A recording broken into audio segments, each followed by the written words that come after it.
मोदी जी को इस अटैक का बहुत दुख हुआ है, इतना दुख जितना उनको मणिपुर में पिछले 5 महीने से हो रही हिंसा पर भी नहीं हुआ। इजराइल को अपना बाप मानने वाले ये अंधभक्त कैसे अटैक पर चुप रहते। गोदी मीडिया अचानक इजराइल के लिए भावुक हो गया। जो मणिपुर में हो रहा है वो क्या है? क्या वो आतंकवाद नहीं है? हिटलर के राज में लगातार यहूदियों का कत्ल हो रहा था। 42 लाख तक यहूदी मारे जा चुके थे। दुख की बात यह है कि वहाँ की आम जनता, वहाँ की औरतें और बच्चों को इसका नुकसान उठाना पड़ रहा है। मणिपुर के लिए भी उन्होंने शांति की अपील की होती तो आज मणिपुर जल नहीं रहा होता। आज भारत में लोग एक दूसरे से ये पूछ रहे हैं कि आप किसकी तरफ हैं, इजराइल की तरफ या फिलिस्तीन।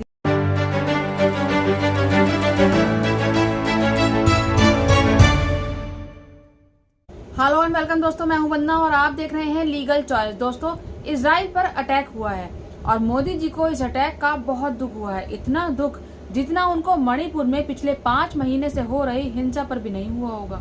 संघियों की छाती फटने लगी और अंधभक्तों के दुख की कोई सीमा नहीं रही, क्योंकि सोशल मीडिया पर इजराइल पर अटैक का वायरल वीडियो जो देख लिया था, अब ये अंधभक्त व्हाट्सएप यूनिवर्सिटी पर चलने वाले सिर्फ वायरल वीडियो के सहारे ही तो हैं।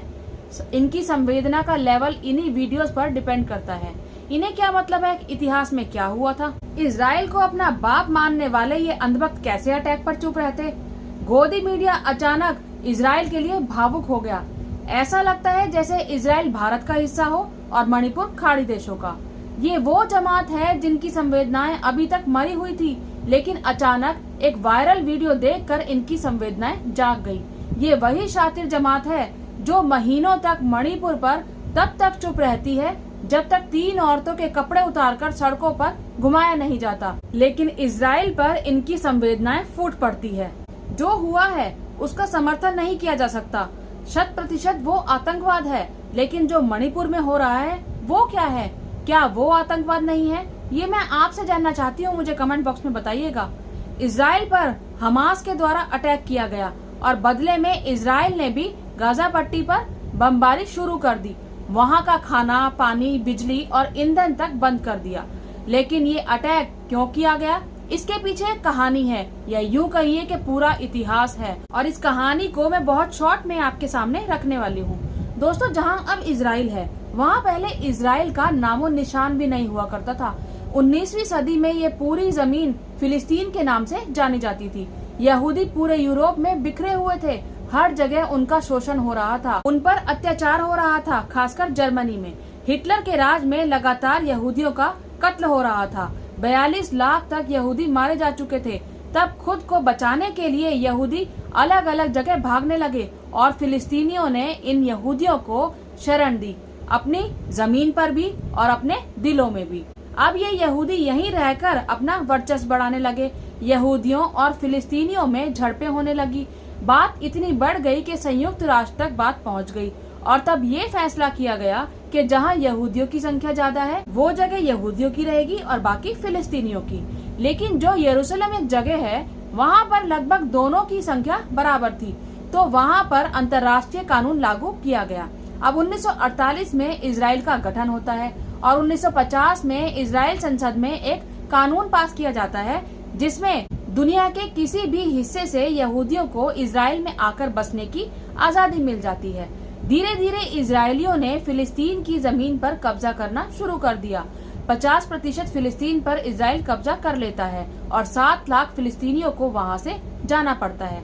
1967 में इजराइल और पड़ोसी देशों में युद्ध होता है। इजराइल वेस्ट बैंक और गाजा पट्टी को छुड़वा लेता है, जिस पर जॉर्डन और मिस्र ने कब्जा कर लिया था। इसके बाद इजराइल और फिलिस्तीन में कई हिंसक झड़पें होती हैं और हर बार फिलिस्तीन को ही सबसे ज्यादा नुकसान उठाना पड़ता है। तब जाकर फिलिस्तीन में एक संगठन का उदय होता है जिसका नाम है हमास। हमास फिलिस्तीन में रहने वाले सुन्नी इस्लामिक लड़ाकों का एक ऐसा ग्रुप है जो इजराइल द्वारा कब्जाए गए इलाकों को हासिल करने के लिए जंग लड़ रहा है। इसे राष्ट्रवादी संगठन के तौर पर जाना जाता है।